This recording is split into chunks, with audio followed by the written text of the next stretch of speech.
Welcome, everybody, to the PFF College Football Podcast. I'm Seth Galina, alongside Diante Lee, as always. Diante, what's going on? Not much, man. California has restarted football, so, I've been talking to some of the people that we work with at PFF. Obviously, my workload is kind of changing right now, so trying to get all of that sorted out, installing defense, getting ready for scrimmages, games, and all that good stuff, man. How are you doing? I'm good. No football in the near future here in Montreal, Quebec. I was talking to a friend who coaches a university football, and I was like, look, clearly you're not going to have any type of spring ball, any type of thing like that. But I was like, by August, like for sure you guys are in pads outside. And he was like, yeah, that's what we thought last year. So he's like, you would assume that, but no one knows at this point. Though I would imagine that by August, no one played this year in Canada. No one played football in Canada this year. The 2020 fall season, and no one's playing in the spring. I don't believe. Definitely not in Quebec. So everyone's just kind of, getting ready for August and trying to get out of this fucking negative 8 degrees Celsius weather we get. Yeah. All right. We have a great interview lined up with quarterback coach of the Stars, Quincy Avery. He joined us to talk about everything quarterback, talk about the guys he's coached, obviously Deshaun Watson and a few other guys, and then how quarterback coaching has evolved, how he got into the business and all that stuff. Very good interview. Excited to get to it. But first, our weekly breakdown, our defensive breakdown. We said we're going to do offensive stuff, and we will. We'll do that next week. I'll get a good I'll get a nice like Sean Payton four verts thing to talk about next week. But this week, you are PFF _over6 bump Bronco. Mm-hmm. Take the floor. All right, so let's start with over. All of you guys should know over. At least I would hope that most people would know over fronts, but maybe that's me. I don't even know. I barely Maybe know I'm being presumptuous because now I'm like completely back in coaching brain. So I'm starting to assume that everybody knows this type of stuff. Over front. So you're setting the 3 technique. So think of Aaron Donald. That guy would be to the side of the tight end if there's a tight end. If there's no tight end, he'd be to the field in most defenses, unless you have some kind of special rule set up. So you have 2 ends, 2 defensive tackles. Cover 6. So that's the next piece. Cover 6 is not the way that I think a lot of people may like chart cover 6, like if you're thinking about the data analytics world.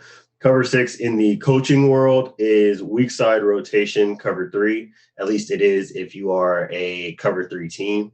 And by weak side rotation, that means that we are rotating away from the Sam, the star. So wherever all of the receivers are, we're rotating the safety away from them down into the flat. And we're playing cover 3 principles. This coverage is from the Saban, Belichick, Kirby Smart, Jeremy Pruitt, that whole family of defensive guys. So for the most part, when they're playing it with what's called ripless principles, meaning that they're just carrying guys up the seam. Okay, so the way that a lot of people should be familiar with cover 3. The bump Bronco stuff, those are like the coverage checks based on how the offense lines up. So if the offense is in 3-by-1, then it turns into what's called skate, which is just kind of like a pure zone style of cover 3. Like your dad's, your grandfather's version of cover 3, where the underneath droppers are just buzzing out to space, settling underneath the receiver, and then playing off of the vision of the quarterback. I won't get into the 3 up is 3 rule because that is like 20 minutes in its own, and I don't want to spend time on that. Same with like the 4 to first crosser. Don't want to spend time on that. If you guys are actually interested in all those rules, there are podcasts for it with other coaches. I won't plug them because I don't know what PFS relationship is with plugging other podcasts. But if you follow me, you probably follow the people that I'm talking about, and they can definitely inform you. And then Bronco, which is the last piece, that's just what happens if the offense is in what Saban and those guys call a tray set, which means that there's a nub tight end on one side and then 3 receivers on the opposite side. And all Bronco means is that the strong safety is basically becoming another underneath player instead of the middle of field player. And instead of rotating to the weak side, now the two linebackers play the two underneath zones to the weak side. So the corner that is outside of the tight end on the nub side, he plays his quote unquote third. It's really more like man. The next linebacker inside of him would have the flat drop. They call it forward to first crosser. The next linebacker, now he's the one on the strong side. So the Mike backer, he would have the 3 up is 3 rule. So he's a hook player. Strong safety is the next hook player. The star, the Sam, would be the flat dropper. You still have your corner on a deep third out to the strong side. And now the weak safety becomes a middle of the field safety. So it's just an adjustment where everybody kind of bumps over one job or one responsibility. But that is over 6 bump Bronco. So one of the things, so this is just like, look, when it comes down to it, I know you did a whole bunch of explaining, so I'm going to oversimplify it in 8 seconds. Mm-hmm. It's cover 3. Cover 3, guys. That's it. It's cover 3. But I think the interesting thing about the verbiage is just like defensively, you're always in a reactionary spot, right? And I think you always have to have these calls in there. I mean, we know this, but you have to have the calls that tell you what you're going to do against certain formations. And I'm not sure, in the Saban world or anyone else's world, if that changes week to week. So you're saying, hey, maybe this week, when we get, we're in cover 3, we want to play cover 3, but we want to do it this way to trips. We want to do it this way to 2x2. And I think that is probably the most important thing is having a plan that can change, that can adapt based on the offense, based on the motion. I know obviously, one of the things in Canada that I've been thinking about a lot is like a lot of this stuff that we talk about doesn't really exist in my football that I grew up playing and coaching, because the motion changes so quickly that, you don't want to be in a situation where you're saying, okay, when they do this, we check to this. When they do this, we check to this, because they do a lot and you don't know what it's going to be right before the snap. So it's a problem. Anyways, just being able to check to the right calls every time based on formation and based on motion. So there you go. That's a way that Nick Saban calls his weak side rotated cover 3. Yeah, and having these adjustments are important. Otherwise, you end up with Tough Borland carrying Devontae Smith up the seam in a national championship game, and that's not good for anybody. Was that like, when I think about it, I was thinking about this today. Was that the defining play in college football in 2020? Yeah, I think that, like, if you're looking for the you can't play defense like that anymore play, that's the play. Yeah. That's it. All right. So that's enough from us, and we will get you to this interview with the great Quincy Avery in just a moment. All right, so joining us now live from the front seat of his car is Quincy Avery, quarterback coach of the Stars. Quincy Avery, welcome to the PFF College Football Podcast. Man, I appreciate you guys having me on. Where are you heading right now? I'm heading to a private quarterback training session, and I'm fresh off of the golf course. Oh, come on, man. It's like, I say this every time, but it's like, it's snowing here. So like, I don't want to be hearing this stuff right now. It's 72 and sunny here. Yeah, Seth wants to know about how much his life sucks. That's why he asked. That way he can get reinforcement how much he hates where he's at. When you obviously, like, you're going to these, quarterback sessions and stuff, how many kids do you normally have, or I mean, not necessarily kids, but how many quarterbacks do you normally have in these sessions?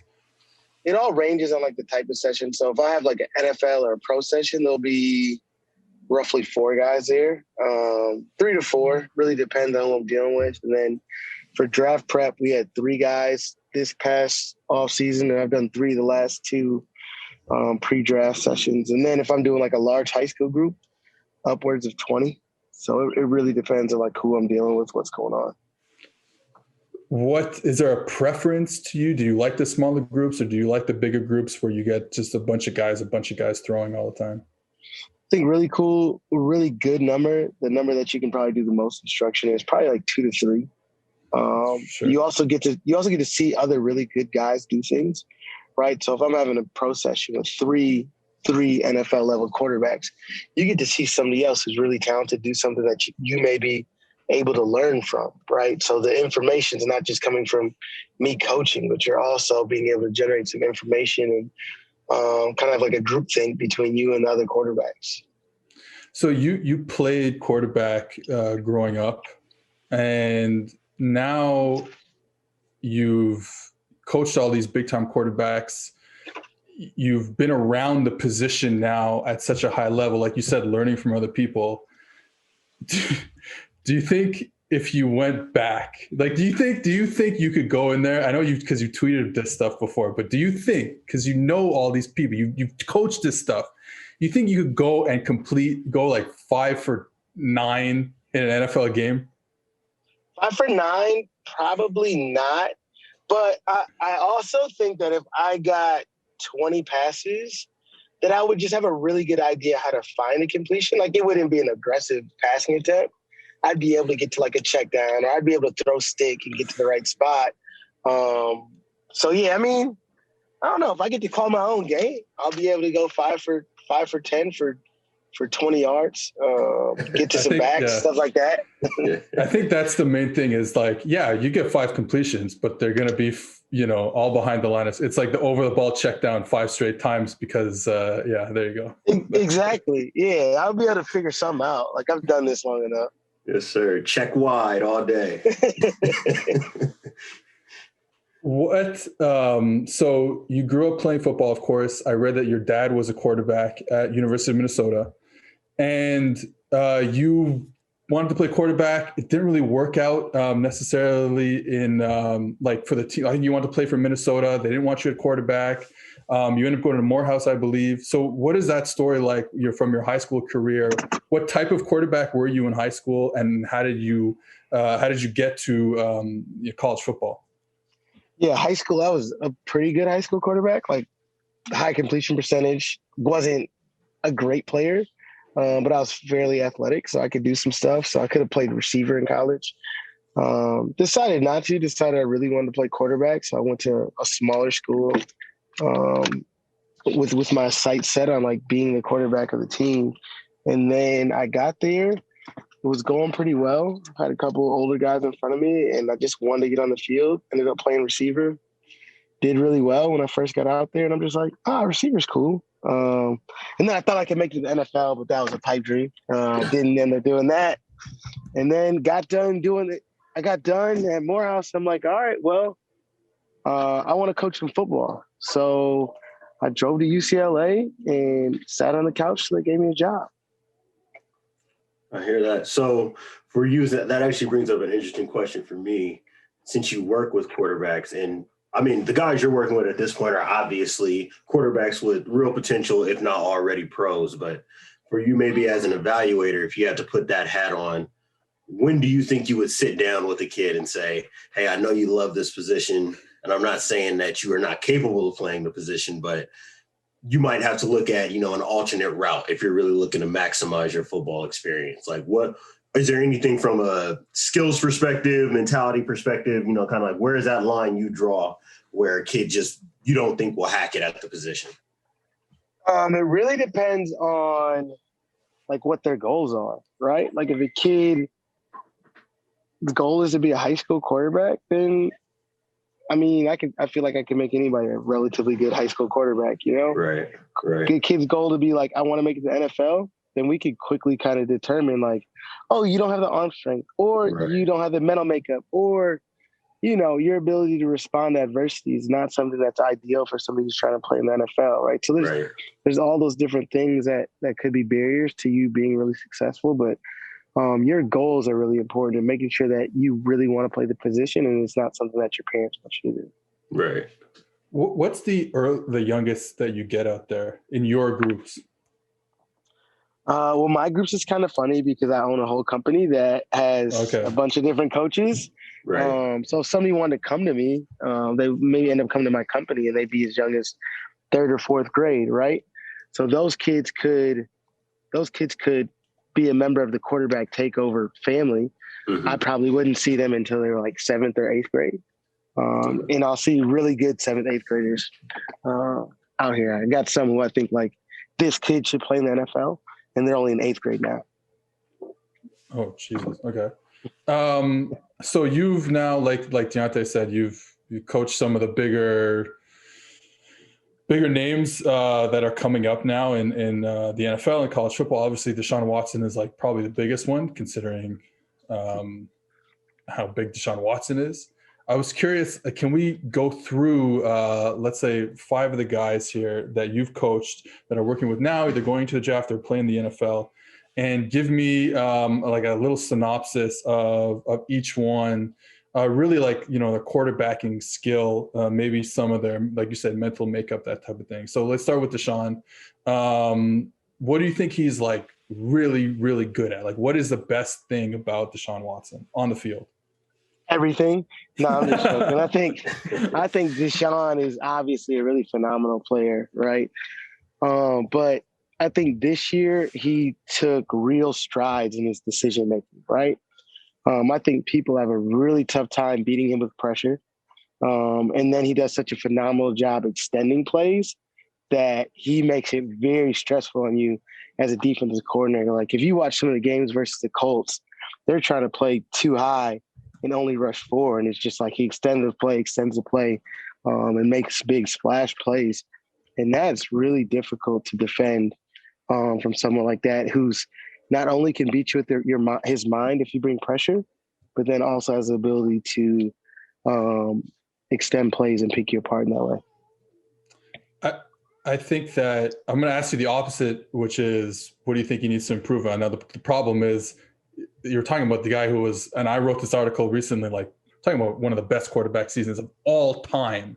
So I don't know if there's so many things that you can improve on, but when you get together with him, what are some of the things that you are looking to do? It's kind of funny because, like, I mean, me and him have definitely got, like, we talked about some like areas of improvement. I have a hard time sharing like those specific details because of course, if his was something like broad or general, like, hey, I think Deshaun needs to do a better job of seeing the blitz and understanding safety rotation so that he can make better decisions. Then I feel really good about sharing that because that's something obvious that other people see, but the details and things that he has to work on are so small and so finite that it's pretty tough to share with everybody because then they start trying to pick those things apart. If that makes sense. No, I've heard. I was hoping to get anything out of you because I've heard Tom House say the same thing. Like, hey, look, I'm talking about Tom Brady and Drew Brees here. I'm talking about Deshaun Watson. It's the same thing. Yeah.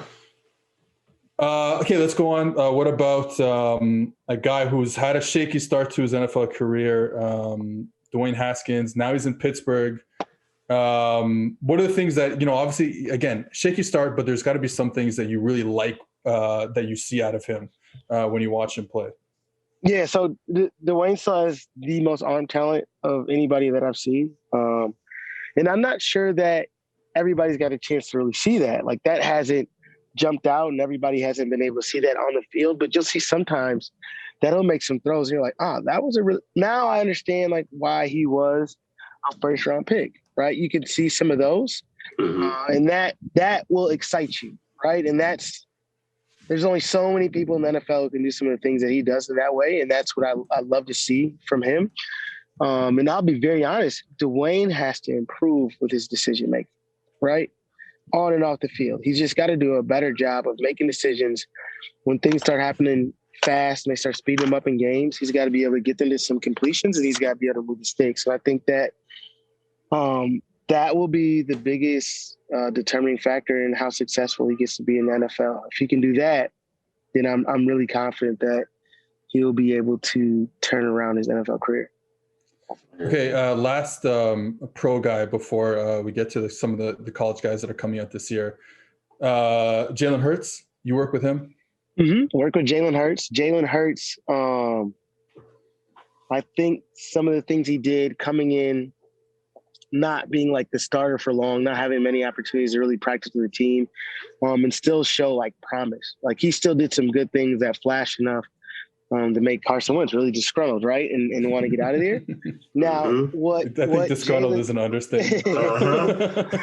Now, what Jalen has to work on is being able to play on time and work his progressions. Not that he doesn't see it, but he's got to start anticipating things a little bit better. And I think that, I mean, I know he knows it, and I know that he wants to be really good at those things. And what's going to allow him to like not only do that, but take his game to the next level is just getting the check downs. I'm not sure how many backs he hit in check down situations, but that'd be something really interesting to see. I don't think he got to it a lot, right? And if you start getting to that check down, getting to that back, that elevates your completion percentage from whatever it was, low 50s to the 60s, 62, 63.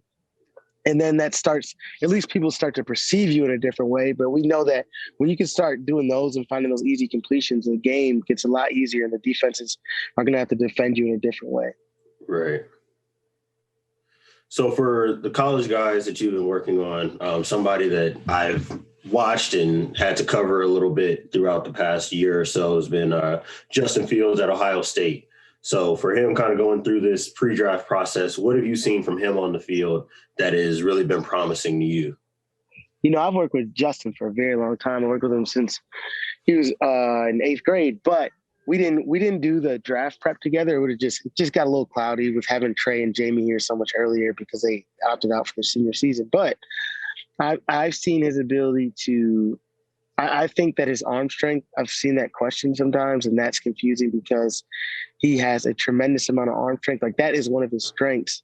And I think he's been banged up a little bit, so people haven't been able to see truly how athletic he is. Yeah. I really think that he'd be a high 4.4, low 4.5, like very, very low 4.5 guy if he had the opportunity to run at his pro day and do some of those things and display those talents. So physically, in terms of those physical gifts and talents, he's as gifted as anybody. And then I see people questioning his ability to work the progressions, right? Get the second and third reads. For one, I think it's foolish. I heard people say that we only saw him get off of number 1 7 times the whole season, which just isn't true. But I think that he also plays for a head coach in Ryan Day, who does such an excellent job in scheming guys open that he encourages his quarterbacks to stay there for a little bit longer than maybe some other guys would. And I think that you have to have that trust in Ryan Day because he's really done a good job in doing so. So I think some of the knocks on him are a little bit unwarranted. They also see one of the big things is people see him take 2 and 3 hitches to his first progression, right? And they get concerned because they think that's staying there too long.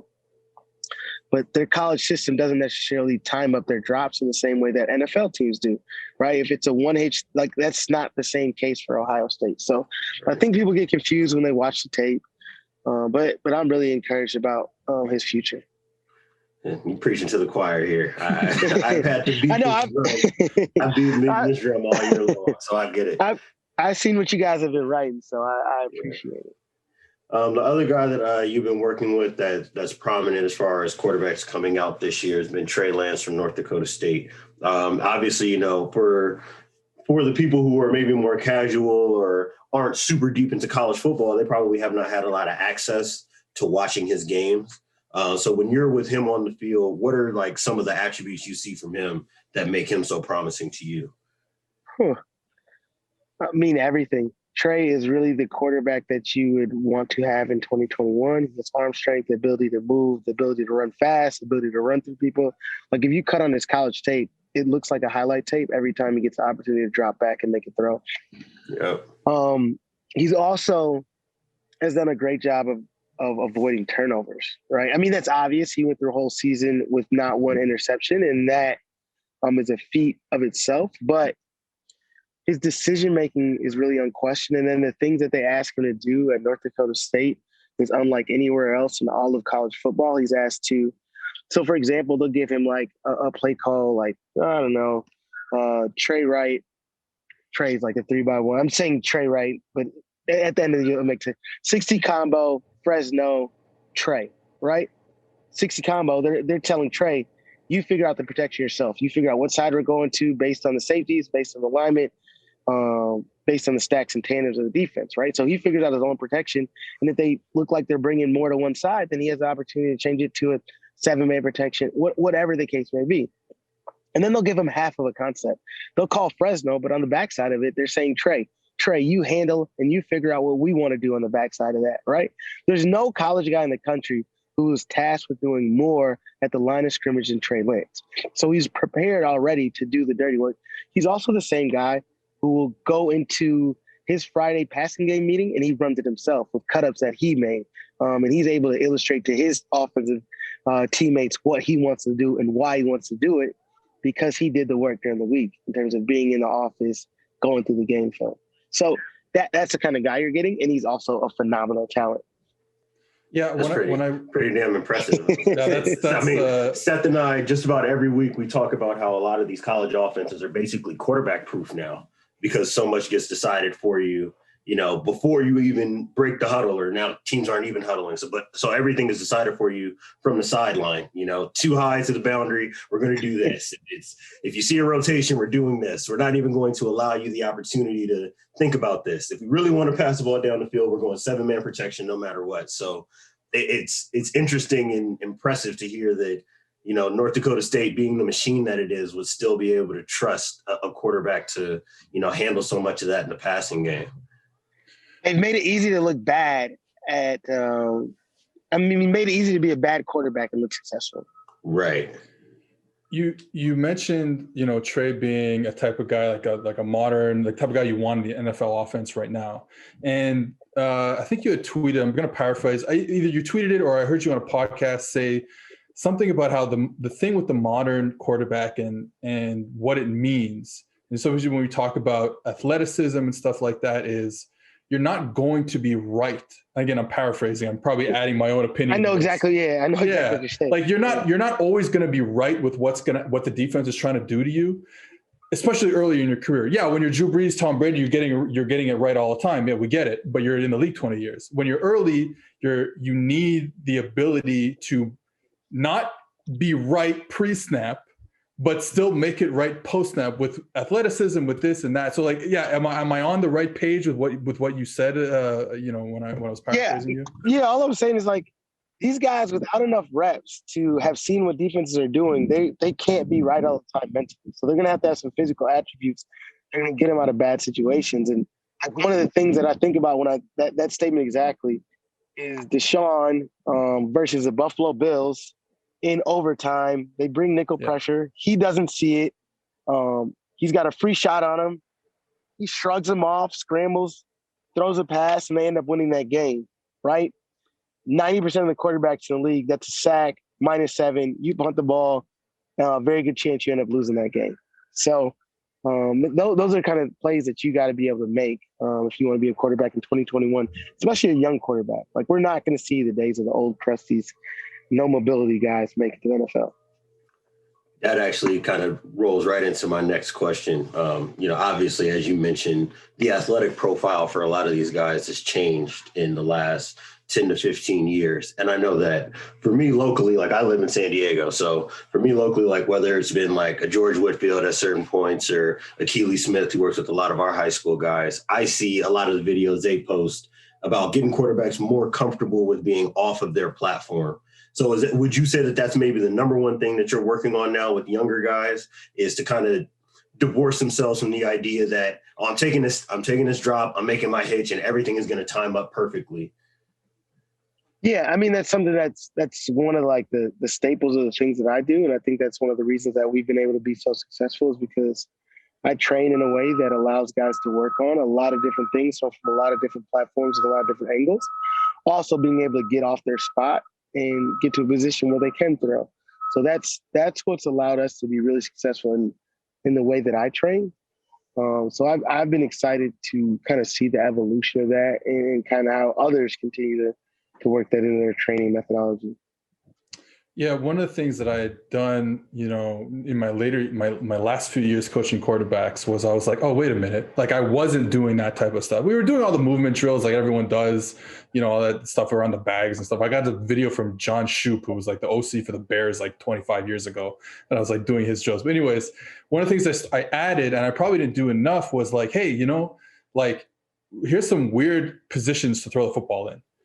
And if we do it in practice enough, if we force you to do it, hey, you know what, we're going to finish the drill, and instead of just settling and throwing the football, I want you to almost lean over and throw it sidearm. I want you to do this, and I want you to move around, think there's a rusher on you, and throw it this way. And just kind of get them involved with different movements that you usually don't do in drills, but we know that happened in a game. And for some reason, and I don't know, maybe I don't know if you feel the same way, but we were not doing that as quarterback coaches, however long ago that was. We didn't give athletes the freedom to learn how to be creative is kind of how I look at it, right? In my workouts all the time, I'm encouraging guys to fail by trying new things, putting them in awkward positions, letting them explore like their limitations, right? Because you got to be able to understand what you can really do. And one of the things that I do is like, I've never yelled at a guy that I trained, right? That's not something I do because I want to encourage them to try new things. And I see people coach the position wrong. They want to be able to say, we're doing it in this structure every single time. And that's not how guys work. And that's not what's going to allow the best of the best to be really successful. So you kind of touched on something that I was interested in as well, especially for young quarterbacks who look like Quincy, look like myself, they may not have access to the quarterback training. No, right. They may not have the access to that type of quarterback trainer right off the bat. So, when I was a kid, I always found myself gravitating towards Black quarterbacks, A, for obvious reasons, and B, because there was more of a willingness to kind of improvise, maybe be a little bit more creative, to throw from those different arm slots that might be a little bit more unconventional. And I think that now we're starting to see that that's gone from demerit on somebody's scouting profile to now being a feature. When you're working with guys, is there almost like an unlearning process that you have to go through, trying to get guys from being, maybe quarterback robots into freeing themselves back up and being a little bit more creative? Man, I've been fortunate to work with a lot of guys that I get since like 6th, 7th grade. And that sounds really funny. Like, oh, you have this. I'm like, well, I met most of them like at least by 9th grade, like I at least seen them. So I don't have to do that much unlearning. I tend to be fortunate enough to get guys early enough where I can start implementing some of my teaching and my methodology really early. So, you're like the private quarterback guy. I know you used to coach. I know you were at UCLA and some other places. Now, I don't know if this happens everywhere. I know it happens here, and I'm assuming it happens everywhere. But do you feel sure it happens here? I can tell you. Do you feel an adversarial relationship with OCs and quarterback coaches? It really depends on like the level of coach, right? That's a big deal. I actually get more opposition from high school coaches. I get a bit of opposition from college coaches. NFL coaches, not so much, but I'm not sure if the NFL coaches don't give me opposition because they know that the guy that they would be opposing actually could get them fired. So that's a little bit of a different situation. There's some colleges that I have really good relationships with, right? And they not encourage your guys to go to me. And maybe because they know that I have guys in my pipeline and it may be advantageous to them in the future. But very rarely do I have to deal with a lot of coaches at the higher levels who don't want their guys working with me. More so than anything, I get resistance by high school coaches, which I think is a bit wild, but I understand it's their guys. They want to, put their thumbprint on them. Oh, they're talking shit behind your back. Like, don't even worry about it. Like that, I guarantee you. Like that's happening for sure. It's all cool. It's all cool. I ain't tripping. I know that people are talking shit. I'm here for it. I deal with it a lot on Twitter. Yeah. Okay. I have this question that's going to get me canceled. So, but I'm going to say it anyways. Something that I've noticed with, Diante said people who look like you two guys with Black quarterbacks is there seems to be a lot of sidearm throwers. And maybe I'm wrong. Maybe I'm just using a few guys. I always think about Lamar. I think about Vince Young. I think about, I bet you're training him, Jeff Sims in Atlanta. I think about these type of guys. There's another one I can't remember, but Aaron Brooks, we talked about, me and Deontay talked about him. Like this, there's like a sidearm thing, unbelievable arm talent, but it's a sidearm release when, we talk about, okay, what do you want to be perfect? We want to be over the top. We want to get to zero. You know what I mean? Like we want to do all that stuff. Is that something? So my theory, and again, I'm probably wrong about this, but my theory is what Diante talked about, lack of big time coaching, lack of individualized coaching at an early age. So you end up with that sidearm stuff rather than the guys who who have probably more money to spend on people like you and stuff like that, who get their arm up a little bit more and they get that 3/4 release and stuff like that. Is that a thing, or am I making this up? No. I think that sometimes naturally people tend to go like sidearm, like that's just a natural way that you go. I think that people sometimes coach it the wrong way and are trying to tell you get your arm up, up, up, up. And I would disagree with that. One of the most natural throws in the NFL, Mahomes, is probably like really 3/4, right? But he taught himself. He never had a private quarterback instructor or anything like that. Deshaun's even like 3/4, and I would never like encourage him to get higher. I think that, it's a lot to do with people who got private instruction, and a lot of those people I think got private instruction that wasn't very helpful. And they saw a lot of the things that you were just talking about that encouraged them to get right over the top. And I think that that's actually been to their detriment. I think having a private quarterback instructor who teaches you the wrong thing is far worse than not having a private instructor at all. It puts you in a situation that prohibits you from reaching your maximum potential. So it's kind of interesting to see, but I do agree with your statement on that. I had one more question about releases, and you kind of brought up Lamar. He's one of these guys, and I feel like I'm maybe seeing more of these guys now in the NFL and at the college level than I did before. But this kind of variation between guys who have more traditional releases and then maybe kind of like your wrist flick guys who can still generate velocity without having, maybe a more complete arm motion. So when you see, well, I'm going to guess that you don't mess around too much with guys' releases unless it's, they're at injury risk. But when you're evaluating guys who have these different kind of variations in their releases, how much do you think you can generate more arm strength with their release? Or is there like a cap based on how you throw the ball? Well, I think that a large majority of your arm strength is going to come from your legs or your lower half than your arms. Right. So I'm really, as long as your release is adequate and it puts you in a position where you can make all the throws that you need to make, I'm not going to tinker too much, especially with really high level guys. If you're like a young kid and you're doing something funky, we'll talk. But if you're a college quarterback who's managed to be really successful, then like Phillip Rivers has the funkiest release on anybody, right? And he's managed to be really successful, but he does a good job of generating force. He gets to some good spots in his throwing motion, and it allowed him to be successful for a long time. So I'm not a guy who's going to it's not a dictatorship with me. Right. It's always a constant communication. How can I help you be better? What do you feel like you need to get fixed? And let's fix it together. So you talk about lower body, and I think the lower body is something that's changed in terms of coaching and technique and stuff. I think that's probably changed the most over the past decade, let's say. Because I remember when I started, we were just having the kid, follow through. Like getting the whole, like the body was connected as one, and we were all trying to put all that weight behind you and then throw it all forward. Just put it out there. It was a linear movement too. Exactly. Yeah. And I think that's the thing that's changed. So I was curious, we talk about now disassociating like the top half and the bottom half and stuff like that, how to create torque. Like, is that something that you're more like the technique wise that you're more trying to work on than the arm? Or is that same stuff with the arm? Like it's not a dictatorship. We're still going to work on it. Or is there stuff that you find is something you kind of don't have you have to do? If there's some non-negotiables, right? And then some non-negotiables, and that's ability to internally rotate, load up your inside hip, and be able to drive force into the ground, right?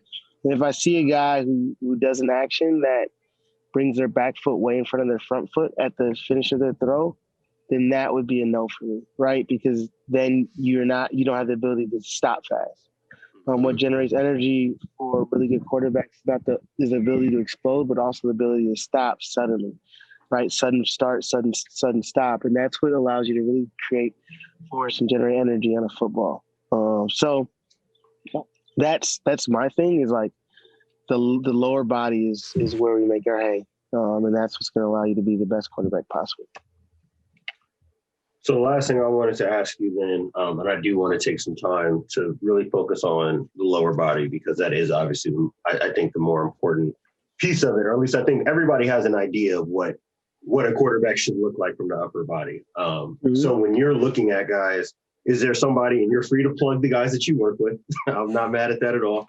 Are there guys from like a footwork, how they're able to transfer weight in their throw, how they navigate the pocket? Which guys do you look at when you see them, you're like, oh, that's ideal, or as close to ideal as it gets? There's two guys. Deshaun and Mahomes are really ideal in terms of their ability to resist rotation. When I say that, like, you see the initial movement of their back foot, it looks like it's going back almost. Like the first thing that happens, and it's freaky, right? But that's because they're putting a lot of force in the ground and keeping it back. And it's weird because I talk about Deshaun in that way, and he does a really good job of that in games, not as great a job in a workout, right? So that's something that we want to work on, is making sure we're consistent there. You see Pat Mahomes do that really, really consistently. And then I think that what Aaron Rodgers does is cool. I don't have a high enough understanding of exactly what's going on, but I think that what he does is creates a feeling of almost sitting down, and he does a really good job of resisting rotation too. So I really like to watch him throw.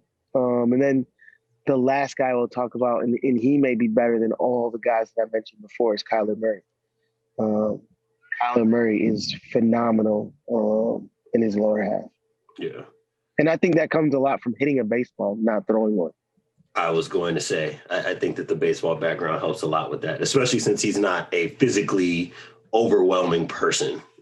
Yeah. He's explosive as heck. Yeah. Yeah. I think you had tweeted about the front foot and how it doesn't, because that's another thing we used to teach. Point your front foot. Point your toe. Point your front toe to the target, then we got problems. And I think there's still guys teaching it. Yeah, because you're just opening yourself up. Like you can't stop yourself. Like you're talking about the deceleration process. It doesn't happen. You've already started your external rotation and you don't have a chance. That's going to get you throwing sidearm more than anything, is when you really fly your front shoulder open and start externally rotating too early. Mm-hmm. Another guy that I think, I didn't realize this because I'm a little too young for him, but Marino, when he threw, you want to talk about deceleration. You want to talk about stopping the whole process. The thing is, he wasn't taught that, because we're talking about the 70s, so no one was teaching him that stuff. Unbelievable. Freaky. It looks like a golfer almost, how well he does it. It stops his front side. All right, Quincy, thank you for appreciate you guys having me on, man. This was a great time. I love talking quarterback, so whenever, I'm always down. All right, cool. Thank you. All right, get up, T. Let's go to work. All right, that was Quincy Avery of QB Takeover, live on the practice field. Diante, are you going to start the linebacker takeover business anytime soon? I don't know. Every time I check, I feel like we matter less and less. So there's a reason why I'm coaching DBs now, man. They're trying to squeeze me out of this industry.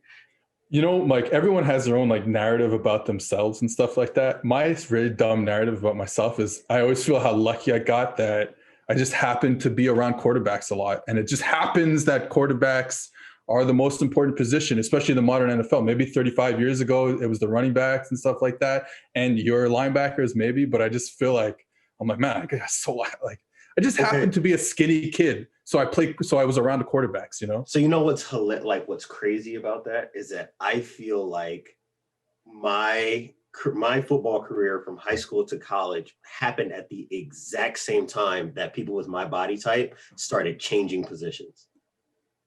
And I feel like I got caught. Like, to me, if I were to go back now, or if I were a coach going back to look at myself as a 16, 17-year-old, I would tell them, you should play nickel. Like, I ran an 11.3 in the 100, so I had the speed to do it.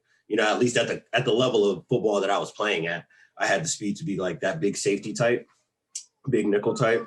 And for whatever reason, I had in my head still the images of Terrell Suggs, Ray Lewis, Brian Urlacher, Lance Briggs, all of those types of guys, thinking that, hey, maybe if I turn myself into this 235, 240 pound guy, I can still be the athlete that I want to be and play in the box.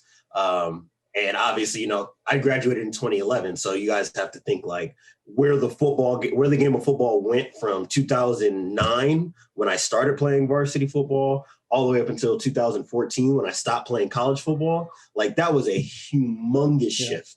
So, you know, like that was really when the body type started changing in the sport. And if I could go back now, that is the one thing I would for sure change. You know, it's funny. Like I always try and big up Canadian football a bit, but because of there only being 3 downs, and you're basically losing first down, right? So every drive starts 2nd and 10 when you really think about it. Right. That means you're throwing the ball even at the lower levels. Like now, some of the lower levels do play 4 down because the quarterbacks aren't good enough. But you know, once you get into the 3 down world in university, it's like you're basically always in a must convert situation. You got to throw the football. Yeah, and guess what that means? So when you're always throwing the football, what does that mean to a defense? It means that Sam becomes a nickel like 20 years ago. You know what I mean? That's what's changed. And then the will, like, dude, you see these some rotations you get with the will running to the post, like because the will is a smaller body too, and even now the might gets smaller, and that's happened in the NFL too. It just happened at a process faster in Canada just because of the rule change, the rule differences. It's nothing more than that. Right. But yeah, I think that's when the game has changed tremendously. Is body types of changing so much on defense in the secondary off-ball positions.